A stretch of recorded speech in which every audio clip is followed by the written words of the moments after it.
ఆకాశవాణి దేశానికి స్వాతంత్ర్యం సిద్ధించి 75వ వసంతంలో అడుగుపెట్టిన సందర్భాన్ని పురస్కరించుకుని వజ్రభారతి ప్రత్యేక ధారావాహిక కార్యక్రమం 3వ భాగం ఇప్పుడు వింటారు. ఈ వారం విశ్లేషకులు కవి, రచయిత, దాశరథి పురస్కార గ్రహీత శ్రీ వజ్జల శివకుమార్. కార్యక్రమ నిర్వహణ శ్రీ ఎన్ విష్ణువర్ధన్ రెడ్డి. సహకారం శ్రీ సాయి రఘునాథ్ చరణ్. వజ్రభారతి ప్రత్యేక ధారావాహిక కార్యక్రమం.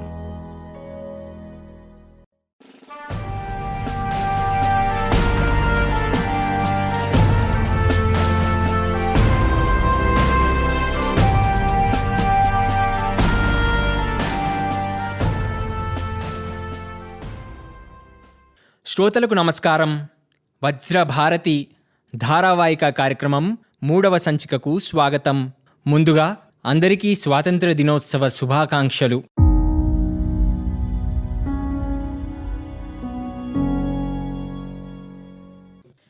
ఎక్కడ మనసు నిర్భయంగా ఉంటుందో, ఎక్కడ మనుషులు తలలెత్తి తిరుగుతారో, ఎక్కడ జ్ఞానం విరివిగా వెలుస్తుందో, సంసారపు గోడల మధ్య భాగాల కింద ఎక్కడ ప్రపంచం విడిపోలేదో, ఎక్కడ సత్యాంతరాలంలోంచి పలుకులు బయలు వెడలతాయో, ఎక్కడ అలసట నెరగని శ్రమ తన బాహువుల్ని పరిపూర్ణత వైపు జాస్తుందో, ఎక్కడ నిర్జీవమైన ఆచారపు టెడారిలో స్వచ్ఛమైన బుద్ధి ప్రవాహం ఇంకిపోకుండా ఉంటుందో, ఎక్కడ మనసు నిరంతరం వికసించే భావాలలోకి కార్యాలలోకి నీచే నడుపబడుతుందో, ఆ స్వేచ్ఛా స్వర్గానికి తండ్రి నా దేశాన్ని మేల్కొల్పు అన్న విశ్వకవి రవీంద్రనాథ్ ఠాగూర్ కలలుగన్న స్వేచ్ఛాయుత స్వర్గసీమగా భారతదేశం ఆవిర్భవించి 75 సంవత్సరాలు. బ్రిటిష్ సామ్రాజ్యవాదానికి వ్యతిరేకంగా నైతిక, రాజకీయ, సైద్ధాంతిక స్థాయిలో జరిగిన జాతీయోద్యమం కోట్లాది ప్రజల గుండెల్లో విద్యుదావేశాన్ని ప్రవహింపజేసి రాజకీయ చైతన్యాన్ని పురిగొల్పి ఆ సామ్రాజ్యాన్ని మోకరిల్లేటు చేసింది. 1947 భారత స్వాతంత్ర చట్టం ప్రకారం ఆగస్టు 15న భారతదేశం ఒక స్వాతంత్ర సార్వభౌమాధికార దేశంగా అవతరించింది. స్వాతంత్రం సిద్ధించిన ఆ అమృత గడియల్లో at the stroke of the midnight or when the world sleeps, India will awake to life and freedom అంటూ భారత తొలి ప్రధాని పండిత్ జవహర్ లాల్ నెహ్రూ తన చారిత్రక ప్రసంగం ట్రిస్ట్ విత్ డెస్టినీలోని మాటలు ప్రతి భారతీయుడి గుండెలో ప్రతిధ్వనిస్తూనే ఉంటాయి. Long years ago, we made a tryst with destiny, and now the time comes when we shall redeem our pledge, not wholly or in full measure, but very substantially. At the stroke of the midnight hour, when the world sleeps, India will awake to life and freedom.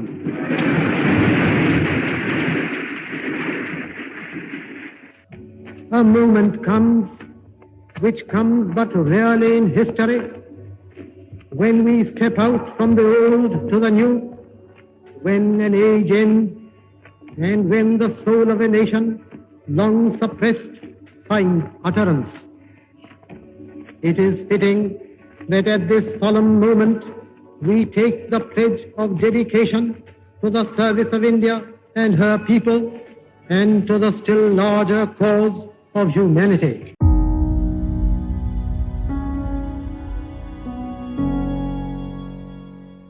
స్వరాజ్య మహత్వాకాంక్ష సాక్షాత్కరించిన ఆ ఉద్వేగభరిత క్షణాల్లో దేశమంతా స్వేచ్ఛా సుగంధాలు వెల్లివిరిసి దేశవాసులంతా మాదీ స్వతంత్ర దేశం, మాదీ స్వతంత్ర జాతి అంటూ ఆనందడోలికల్లో మునిగి తేలారు.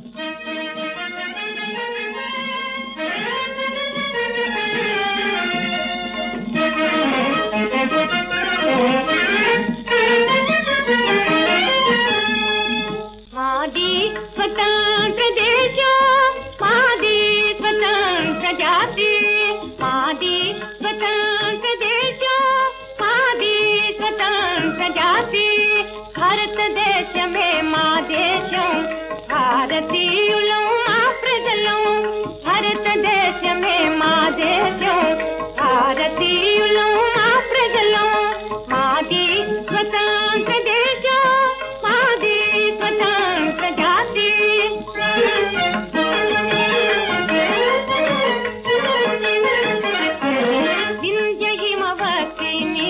భాసుల సంధ్యారుని తన భాషలు మావి గంగా గోదావరి సహజ సుంగతరంగిత హృదయాల్ మావి గంగా గోదావరి సహజ సుంగతరంగిత హృదయాల్ మావి మాది స్వతంత్ర దేశం మాది స్వతంత్ర జాతి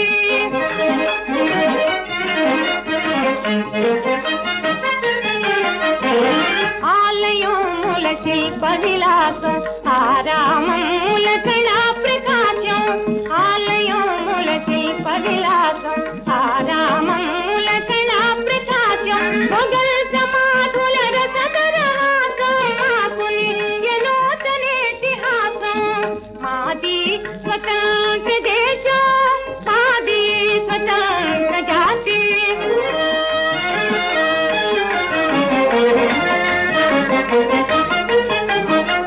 అహింసా పరమో ధర్మ సత్యం వద ధర్మ సదా అహింసా పరమో ధర్మ సత్యం వద ధర్మ సదా ఆది ఋషుల వేదవాకులు మా గాంధీ గౌతముల సువాకులు ఆది ఋషుల వేదవాకులు మా గాంధీ గౌతముల సువాకులు మాది స్వతంత్ర దేశం మాది స్వతంత్ర జాతి స్వతంత్రతా భ్రాతృత్వాలు సమతా మా సదా జయాలు జననీ ఓ స్వతంత్ర దేవి కొనుమాన్యు గాలులు మాది జననీ ఓ స్వతంత్ర దేవి కొనుమాన్యు గాలులు మాది మాది స్వతంత్ర దేశం మాది స్వతంత్ర జాతి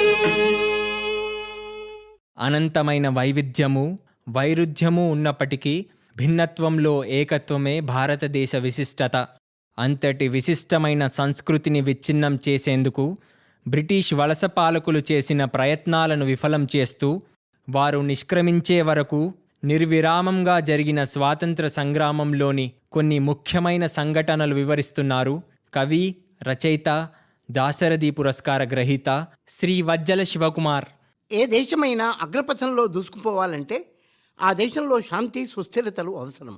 భారతదేశ మూల సూత్రాలైన అహింస, సహనం, సమత, మమత, సౌభ్రాతృత్వాలకు విఘాతం కలగకుండానే అశాంతిని ప్రేరేపిస్తున్న శత్రుమూకల హింసోన్మాదాన్ని మన భారత్ సమర్థవంతంగా ఎదుర్కొంటున్నది. ప్రపంచ దేశాలకే దిశానిర్దేశం చేస్తున్న భారత్ శాంతికి ప్రతిరూపం, అహింసకు ఆరో ప్రాణం. భారతదేశం కాశ్మీరం నుండి కన్యాకుమారి వరకు విస్తరించి ఉన్న సువిశాల దేశం. భారతీయ సంస్కృతి సంప్రదాయాలు విలక్షణమైనవి. ఇక్కడ భిన్నత్వంలో ఏకత్వం వెల్లివిరుస్తుంది. సహజ సిద్ధమైన సంపదలతో, మెండైన మానవ వనరులతో ప్రపంచానికే తలమానికంగా నిలిచిన దేశం మనది. అందుకే మన భరతమాతను కీర్తిస్తూ మహాకవి జాషువా సగర మాంధాతాది షట్చక్రవర్తుల అంకసీమలు నిల్చినట్టి సాధ్వి కమలనాభుని వేణుగాన సుధాంబుధి మునిగి తేలిన పరిపూత దేహ కాళిదాసాది సత్కవి కుమారులగాంచి కీర్తిగాంచిన పెద్దగేస్తురాలు బుద్ధాది ముని జనంబుల తపంబున మోద బాష్పముల్ విడిచిన భక్తురాలు సింధు గంగా నది జలక్షీరమెప్పుడు కురిసి బిడ్డల పోషించుకొనుచునున్న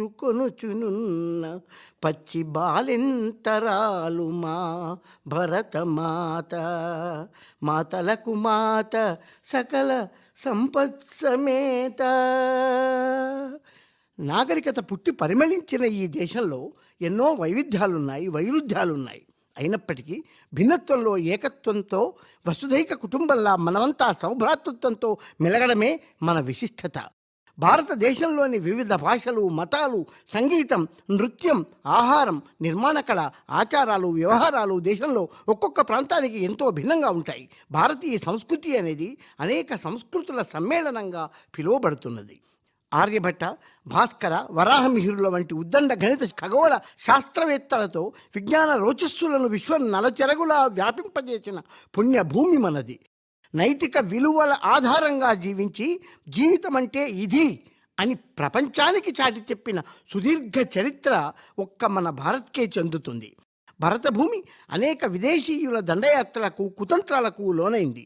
ఇట్టి నిరంతర పరిణామాల వల్ల ప్రజా జీవనానికి ఎనలేని ముప్పు ఏర్పడింది. అయినప్పటికీ భారతీయులు తమ సంస్కృతిని మరచిపోలేదు. భారత భూఖండం వేదాలు, వేదాంగాలు, ఉపనిషత్తులకు ఆలవాలం. ఆధ్యాత్మికతకు, సంగీత సాహిత్యాలకు, లలిత కళలకు నిలయం. భారత సరిహద్దులు, నదీనదాలు, సముద్రాలు, వాటి విశిష్టత, పురాణ ఇతిహాసాలు, ఆది శంకరాచార్యులు, రామానుజాచార్యుల వారు, రామకృష్ణ పరమహంస, స్వామి వివేకానంద వంటి ఎందరో విశిష్ట వ్యక్తులు, వారి ఆధ్యాత్మిక ప్రవచనాలు, వాల్మీకి వ్యాసాది ఋషుల యొక్క ఋషి పరంపర, భారత భాగవత, రామాయణ, భగవద్గీతలు, ఖురాన్, బైబిల్ గ్రంథాలలోని ఎన్నో విషయాలు సమున్నతమైన మన భారతీయ సంస్కృతికి అద్దం పడతాయి.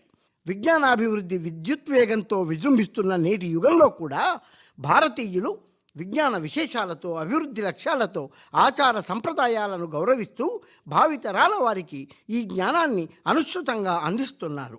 భారతదేశంలోకి వ్యాపారం పేర బ్రిటిష్ వారు ప్రవేశించి క్రమక్రమంగా ఆక్రమించుకుంటూ 18వ శతాబ్ది చివరి వరకు దేశంలోని చాలా భాగాన్ని తమ పరిపాలన కిందకి, కొన్ని రాజ్యాలను తమ ప్రభావం కిందికి తీసుకొచ్చుకున్నారు.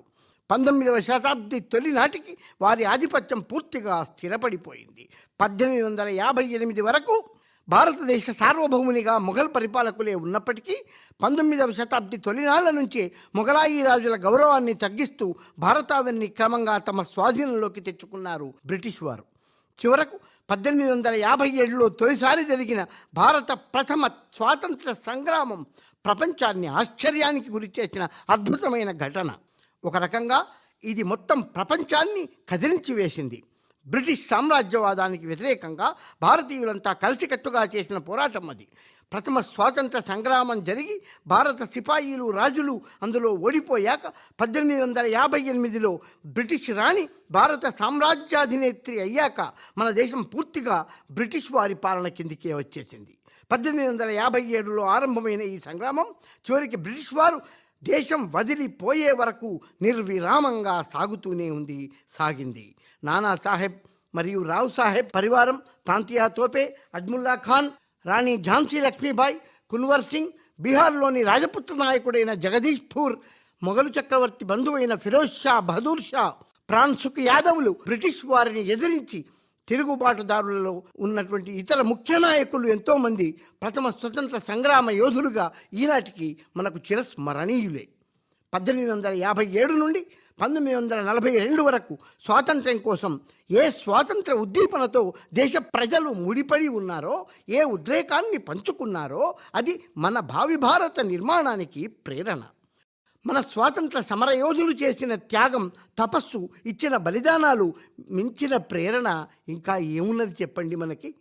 1905లో చిలకమర్తి వారు ఆనాటి నాయకులను కీర్తిస్తూ చెరసాలల్ పృథుచంద్రశాలలేయగున్ చేదోయి గీలించున ఎర్రదండల్ విరిదండలయ్యడున్ హేయంబైన చోడంబలే పరమాన్నంబగు మోటు కంబడులు దాల్చన్ పట్టు సెల్లాలగున్ స్థిరుడై ఏ నరుడాత్మదేశమును భక్తింగొల్పు అవ్వానికిన్ అంటూ ఆ నాయకుల పట్ల తన భక్తిని వ్యక్తం చేశారు. అంతేకాదు ఆంగ్లేయుల దోపిడీని ఎండగడుతూ భరత ఖండంబు చక్కని పాడియాబు అంటూ తెల్లదొరలు లేగదూడల వంటి భారతీయుల మూతులను బిగియగట్టి పాలు పితుకుతున్నారని వ్యంజబాణాలు సంధించారు చిలకమర్తి వారు. అప్పుడు ప్రారంభమైన స్వతంత్ర సంగ్రామం దేశంలో ఏదో ఒక మూల జరుగుతూనే ఉంది. ఈ సుదీర్ఘకాలం దేశ ప్రజల మనసుల్లో స్వాతంత్రమనే ఉద్రేకాన్ని పుట్టించి ప్రతి ఒక్కరూ ఏదో ఒకటి చెయ్యాలనే నిర్ణయానికి నిబద్ధులైపోయేలా చేసింది. భారత స్వాతంత్ర సంగ్రామ చరిత్రలో అత్యంత దురదృష్టకరమైన, హేయమైన సంఘటనగా జలియన్ వాలాబాగ్ ఉదంతం మిగిలిపోతుంది. నాటి బ్రిటిష్ పాలకుల దుశ్చర్యకు వందలాది మంది అమాయకులు ప్రాణాలు కోల్పోయారు. వీరిలో మహిళలు, చిన్నపిల్లలు సైతం ఉన్నారు. జలియన్ వాలాబాగ్ అనేది అమృత్సర్ పట్టణంలోని ఒక తోట. పంజాబీలకు అత్యంత ముఖ్యమైన వైశాఖి ఉత్సవం సందర్భంగా వేలాది మంది 1919 ఏప్రిల్ 13వ తేదీన జలియన్ వాలాబాగ్కు చేరుకున్నారు. అయితే ఇదే ఉత్సవాల్లో నాటి బ్రిటిష్ ప్రభుత్వం తీసుకొచ్చిన రౌలత్ చట్టాన్ని వ్యతిరేకిస్తూ జాతీయ ఉద్యమకారులు సైతం ఇందులో పాల్గొన్నారు. ప్రజలను అణగదొక్కే ప్రయత్నంలో భాగంగానే రౌలత్ చట్టాన్ని బ్రిటిషర్లు తీసుకురావడంతో తీవ్ర వ్యతిరేకత వ్యక్తమైంది. ఇందులో భాగంగా డాక్టర్ సైఫుద్దీన్ కిడ్లు సత్యపాల్ను అరెస్టు చేసి దేశ బహిష్కరణ విధించడాన్ని ఖండిస్తూ దేశవ్యాప్తంగా నిరసనలు పెల్లుబికినాయి. ఆందోళనలు నిర్వహించారు. జలియన్వాలా బాగ్లోనూ వారి అరెస్టులను ఖండిస్తూ సంఘీభావం తెలిపారు. ఇదే సమయంలో జనరల్ రెజినాల్డ్ డయ్యర్ సారథ్యంలోని బ్రిటిష్ సైన్యం ఆ తోటలోకి చొరబడి నిరాయుధులైన జనంపై విచక్షణారహితంగా కాల్పులకు పాల్పడ్డారు. మొత్తం 50 మంది సైనికులు 10 నిమిషాల పాటు 1650 రౌండ్లు కాల్పులు జరిపారు. ప్రవేశ మార్గాలు మూసివేసి గుమిగూడిన జనంపై గుళ్ల వర్షం కురిపించారు. నాటి ప్రభుత్వ లెక్కల ప్రకారం 379 మంది మరణించినట్టుంది. కానీ ఆ ఘటనలో 1000కు పైగా మంది మరణించారు.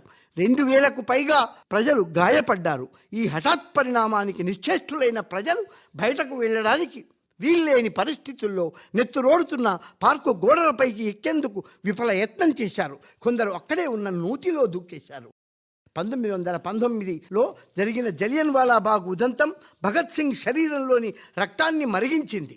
బ్రిటిష్ ప్రభుత్వంపై విపరీతమైన కోపం వచ్చింది. కట్టలు తెంచుకుంది. భగత్ సింగ్కు యుక్త వయసు రాగానే పెళ్లి చేయాలని వాళ్ళ తల్లిదండ్రులు భావించినప్పటికీ తనకు పెళ్లి చేసుకోవడం ఇష్టం లేదని, తన జీవితం దేశానికే అంకితమని లేఖ రాసి ఇంటి నుండి బయటకు వచ్చేశారు భగత్. ఆ తర్వాత నవజవాన్ భారత సభ అనే సంఘంలో చేరి ఆ సంఘం ద్వారా స్వాతంత్ర ఉద్యమ సాధనకు నడుం బిగించారు. ఇతర యువకులను సంఘంలో చేర్చుకొని ఉద్యమంలో చురుకుగా పాల్గొన్నారు. ఆ తర్వాత హిందుస్థాన్ గణతంత్ర సంఘంలో చేరారు. అక్కడే భగత్కు సుఖ్దేవ్ పరిచయం అయ్యారు. ఈ సంఘానికి వాళ్ళిద్దరూ నాయకులయ్యారు. వీళ్ళిద్దరూ కలిసి బ్రిటిష్ ప్రభుత్వంపై హింసాత్మక ఉద్యమాన్ని ప్రారంభించారు. ఇదే సమయంలో సైమన్ కమిషన్కు వ్యతిరేకంగా దేశమంతటా సైమన్ గో బ్యాక్ ఉద్యమం ప్రారంభమైంది. లాలా లజపతి రాయ్ బ్రిటిష్ సాయుధ బలగాలకు ఎదురొట్టి పోరాడడంతో సూపరింటెండెంట్గా ఉన్న సాండర్స్ లాలా లజపతి రాయ్ తల పగలగొట్టాడు, తీవ్రంగా గాయపరిచాడు. దాంతో లాలా లజపతి రాయ్ మరణించాడు. లాలా లజపతి రాయ్ మరణాన్ని జీర్ణించుకోలేని భగత్, సుఖ్దేవ్, రాజ్గురులు సాండర్స్పై విరుచుకపడ్డారు. సాండర్స్ను కసితీరా కాల్చి చంపారు. సాండర్స్కు హత్యకు కారణమైన వారిని ఉరితీయాలని ఆనాటి బ్రిటిష్ ప్రభుత్వం నిర్ణయించింది. భగత్ సింగ్ తాను 13 ఏళ్ల వయసులో ఉన్నప్పుడు మహాత్మా గాంధీ సహాయ నిరాకరణోద్యమం జరిగింది. అది ఆయనపై తీవ్ర ప్రభావం చూపించింది. అలా స్వాతంత్ర పోరాటంలో ఆయన ప్రధాన భాగస్వామ్యమయ్యారు. 23 ఏళ్ల వయసులో నడి యవ్వనంలో దేశ స్వాతంత్ర్యం కోసం తన ప్రాణాలను అర్పించారు భగత్ సింగ్. ఆయనతో పాటు ఆయన స్నేహితులు రాజ్గురు, సుఖ్దేవ్ను కూడా ఉరితీశారు. 3 స్నేహితులు ఒకేసారి దేశం కోసం ప్రాణాలను త్యాగం చేశారు. అందుకే భారతదేశ చరిత్రలో ఆ రోజు మరువలేనిది, మరపురానిది. అదే మార్చి 23, 1931. ఆ రోజు రాత్రి 7:30కి విప్లవ యోధులు భగత్ సింగ్, రాజ్గురు, సుఖ్దేవ్లను బ్రిటిష్ ప్రభుత్వం ఉరితీసింది. కాసేపట్లో ఉరికంబం ఎక్కబోతున్నా భగత్ సింగ్ ముఖంలో కాసింత కూడా భయం లేదు, ఆందోళన లేదు. ముఖబోని ధైర్యంతో ఉరికొయ్య ముందు నిలుచున్నాడు. 3 స్నేహితులు దేశం కోసం తమ ప్రాణాలు అర్పించడానికి ఎప్పుడో సిద్ధం అయ్యానట్టు వాళ్ళకు అర్థమైపోయింది. వాళ్ళ తెగువ, సాహసమే నేటి తరాలకు స్ఫూర్తిదాయకంగా నిలిచింది. భారత స్వాతంత్ర చరిత్రలో ఆగస్టు నెల అంటేనే విప్లవ నెల. 1920 ఆగస్టు 1న సహాయ నిరాకరణోద్యమం మొదలైంది. సహాయ నిరాకరణోద్యమం భారత స్వాతంత్ర సమరంలో మహాత్మా గాంధీ నేతృత్వంలో జరిగిన ఒక ప్రధాన ఉద్యమం. బ్రిటిష్ ప్రభుత్వపు వెన్ను విరిచిన ప్రజా ఉద్యమం. 1920 సెప్టెంబర్ 4న మొదలై 1922 ఫిబ్రవరిలో ముగిసింది. 1919 మార్చి 21 నాటికి రౌలట్ చట్టానికి, 1919 ఏప్రిల్ 13న జరిగిన జలియన్వాలా బాగ్ ఊచకోతకు నిరసనగా సంపూర్ణ స్వరాజ్యం కోసం మహాత్మా గాంధీ నేతృత్వంలో భారత జాతీయ కాంగ్రెస్ బ్రిటిష్ ప్రభుత్వానికి సహాయ నిరాకరణ చేయాలని పిలుపునివ్వడంతో ఉద్యమానికి బీజం పడింది. అరేబియా సముద్ర తీరంలో నవసారి పట్టణానికి సమీపంలో ఉన్న దండి గ్రామం నుండి మహాత్మా గాంధీ ఉప్పు పన్నును ధిక్కరిస్తూ 1930 మార్చి 12 నుండి 1930 ఏప్రిల్ 6 వరకు 384 కిలోమీటర్ల దూరం వేల మంది సత్యాగ్రహులతో కలిసి పాదయాత్ర చేసి గుజరాత్ తీరంలోని దండి వద్ద ఉప్పు తయారు చేశాడు. ఉప్పు పన్నుకు వ్యతిరేకంగా సాగిన ఈ సత్యాగ్రహం 1 సంవత్సరం పాటు సాగింది. ఇది భారతదేశంలో బ్రిటిష్ వారి పతనానికి నాంది పలికింది. ఇది మహాత్మా గాంధీజీ ఆధ్వర్యంలో సాగిన చారిత్రక ఉప్పు సత్యాగ్రహంగా ప్రసిద్ధి చెందింది. దీనంతటికీ వెనుక ప్రజల మద్దతు ఉంది, ప్రజల తోడు ఉంది, ప్రజల సంఘర్షణ ఉంది. యావత్ దేశం ఒక్కటై పోరాటం చేసింది. 1942 ఆగస్టు 9న క్విట్ ఇండియా ఉద్యమం మొదలు చేసి దీన్ని ఆగస్టు విప్లవం అని కూడా అంటారు. ఈ క్విట్ ఇండియా అనే నినాదాన్ని డాక్టర్ యూసుఫ్ మెహ్రల్ అనే ఆయన ఇచ్చారన్న సంగతి చాలా కొద్ది మందికే తెలుసు. ఆగస్టు 9, 1942న ఏం జరిగిందో మన కొత్త తరం వారు ఇప్పుడు తెలుసుకోవాలి. భారత స్వాతంత్ర సంగ్రామంలో క్విట్ ఇండియా ఉద్యమం ఒక ముఖ్యమైన నినాదం. బ్రిటిష్ ప్రభుత్వపు సంకెళ్లను విడిపించుకోవడానికి యావత్ దేశానికి ఈ ఉద్యమమే ప్రేరణను ఇచ్చింది. ఆంగ్లేయులకు విరుద్ధంగా భారతీయ ప్రజలు ప్రతి మూల నుండి, పల్లెల నుండి, పట్టణాల నుండి, చదువుకున్నవారైనా, నిరక్షరాస్యులైనా, పేదవారైనా, ధనికులైనా ప్రతి ఒక్కరూ చేయి కలిపి క్విట్ ఇండియా ఉద్యమంలో భాగమై ఉన్న సమయం ఇదే. జనాక్రోశం చిట్ట చివరి దశకు చేరుకున్న తరుణం అది. మహాత్మా గాంధీ ఆహ్వానంపై లక్షల మంది భారతీయులు డూ ఆర్ డై అనే మంత్రంతో తమ జీవితాన్ని ఉద్యమ ప్రవాహంలోకి నడిపించారు. లక్షల మంది యువకులు తమ చదువులను సైతం ఆపివేసి పుస్తకాలను వదిలివేశారు. స్వాతంత్రమనే మంత్ర జపంతో ముందుకు కదిలారు. అశేష జనవాహిని ఉవ్వెత్తున నడిచి ఆ ఉద్యమ ఆగ్రహ జ్వాలలు బ్రిటిష్ పాలకులకు ముచ్చెమటలు పోసేలా చేశాయి. క్విట్ ఇండియా ఉద్యమం ఎంతగా మారిపోయిందంటే మరో 5 ఏళ్లలోపునే 1947లో ఆంగ్లేయులు దేశం వదిలి వెళ్లాల్సి వచ్చింది. నాకు రక్తాన్ని ఇవ్వండి, నేను మీకు స్వాతంత్రాన్ని ఇస్తాను అంటూ స్వాతంత్రం కోసం పోరాడిన భారతదేశ కీర్తి కిరీటం సుభాష్ చంద్రబోస్. ఆయన మరణం లేని అమరుడు. సహాయ నిరాకరణ, శాంతియుత సత్యాగ్రహాలు, గదర్ పార్టీ సాహసం, మన్యం తిరుగుబాటు, ఆజాద్ హింద్ ఫౌజ్, క్విట్ ఇండియా, నావికుల తిరుగుబాటు మొదలైన పోరాటాల సమాహారంగా పండిత్ నెహ్రూ, సర్దార్ వల్లభాయ్ పటేల్ ఎందరో త్యాగజనుల యాగఫలంగా 1947 ఆగస్టు 15న మనకు స్వాతంత్రం సిద్ధించింది. ఇప్పుడు 2021. ఇప్పటికే దాదాపు 74 ఏళ్లు గడిచిపోయాయి. ప్రభుత్వాలు వచ్చాయి, వెళ్ళాయి. వ్యవస్థలు తయారయ్యాయి, మారాయి, పెంపొందాయి, పెరిగాయి. దేశాన్ని సమస్యల్లోంచి బయటపడేయడానికి ప్రతి ఒక్కరూ తమ తమ పద్ధతుల్లో ప్రయత్నిస్తున్నారు. కేంద్ర రాష్ట్ర ప్రభుత్వాలు దేశంలో నిర్దేశిత లక్ష్యాల సాధనలో విజయం సాధిస్తూ పురోగమిస్తున్నాయి. 130 కోట్ల దేశ ప్రజలు గనుక ఆగస్టు 15 నాటి స్వాతంత్ర దినాన్ని ఒక్కసారి గుర్తు చేసుకొని ప్రతి భారతీయుడు ఈరోజు వ్యక్తిగా, పౌరుడిగా దేశానికి ఈ సేవ నేను చేస్తాను, కుటుంబపరంగా నేను ఇది చేస్తాను, సమాజపరంగా ఇది చేస్తాను, పల్లెలు పట్టణాల పరంగా నేను ఈ సేవ చేస్తాను, ప్రభుత్వ విభాగంలో ఉద్యోగి రూపకంగా ఈ సేవ చేస్తాను అని సంకల్పించుకోవాలి. కోట్లాది కోట్ల సంకల్పాలు ఏర్పడాలి. అది సంపూర్ణమవడానికి ప్రయత్నించాలి అన్న ఒక పవిత్ర నిర్ణయాన్ని అందరూ గుండెలకెత్తుకోవాలి. రండి, ఈ సంకల్ప పర్వంలో మనము భాగమవుదాం. రండి. దండి సత్యాగ్రహ దినం మార్చి 12న ప్రారంభమై 2022 ఆగస్టు 15 వరకు 75 వారాల పాటు మనం జరుపుకుంటున్న 75వ స్వాతంత్ర వేడుకలకు మనం పెట్టుకున్న పేరు ఆజాదీ కా అమృత్ మహోత్సవ్. అంటే స్వాతంత్రాన్ని అందించే శక్తి తాలూకు అమృతం అని మన ప్రధానమంత్రి స్పష్టం చేసిన విషయం ఈ సందర్భంలో మరొక్కసారి అందరం గుర్తు చేసుకుందాం.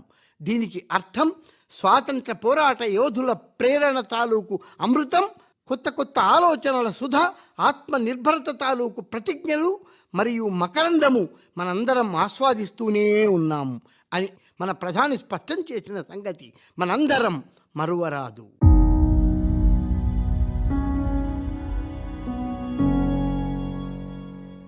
దేశం అమృత మహోత్సవాలు జరుపుకుంటున్న ఈ శుభవేళలో స్వాతంత్రోద్యమ ఆవేశాన్ని అందుకొని ఆనాటి పోరాట యోధుల స్ఫూర్తితో స్వయం సమృద్ధి సాధించి భారత జయకేతనాన్ని విశ్వవీధుల్లో రెపరెపలాడించేందుకు అందరం వజ్ర సంకల్పంతో ముందడుగు వేద్దాం. జయ జయ జయ ప్రియ భారత జనయిత్రి దివ్యధాత్రి, జయ జయ జయ శత సహస్ర నరనారీ హృదయ నేత్రి, జయ జయ జయ ప్రియ భారత జనయిత్రి.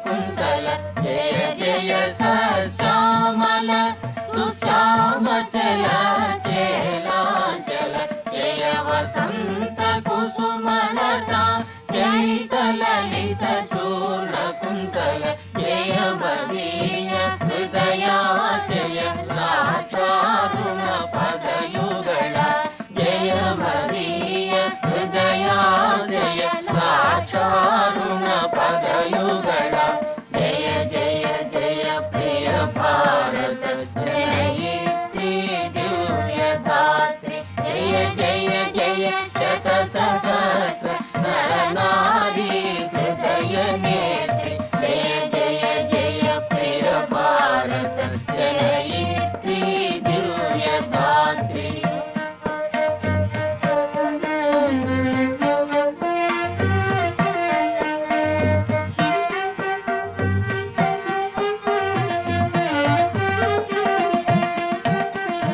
జయ దిశాంత గత శకుంత దివ్య గాన పరితోషణ జయ గాయక వైతాళిక గణ విశాల పద విహరణ జయ దిశాంత గత శకుంత దివ్య గాన పరితోషణ జయ గాయక వైతాళిక గణ విశాల పద విహరణ జయ మదీయ మధుర గేయ సుంవిత సుందర చరణ జయ మదీయ మధుర గేయ సుంవిత సుందర చరణ జయ జయ జయ ప్రియ భారత జనయిత్రి దివ్య ధాత్రి జయ జయ జయ శత సహస్ర నర నారీ హృదయ నేత్రి జయ జయ జయ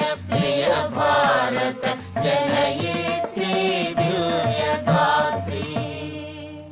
వజ్రభారతి ప్రత్యేక ధారావాహిక కార్యక్రమంలో భారతీయ సంస్కృతి, సంప్రదాయం, ఆచారం, చారిత్రక ఔన్నత్యంతో పాటు ఆర్థిక, సామాజిక, శాస్త్ర, సాంకేతిక రంగాలలో దేశం సాధించిన అభివృద్ధిపై నిష్ణాతులైన విశ్లేషకుల విశేష ప్రసంగాలతో ఈ అమృత మహోత్సవాలను ఆస్వాదించండి.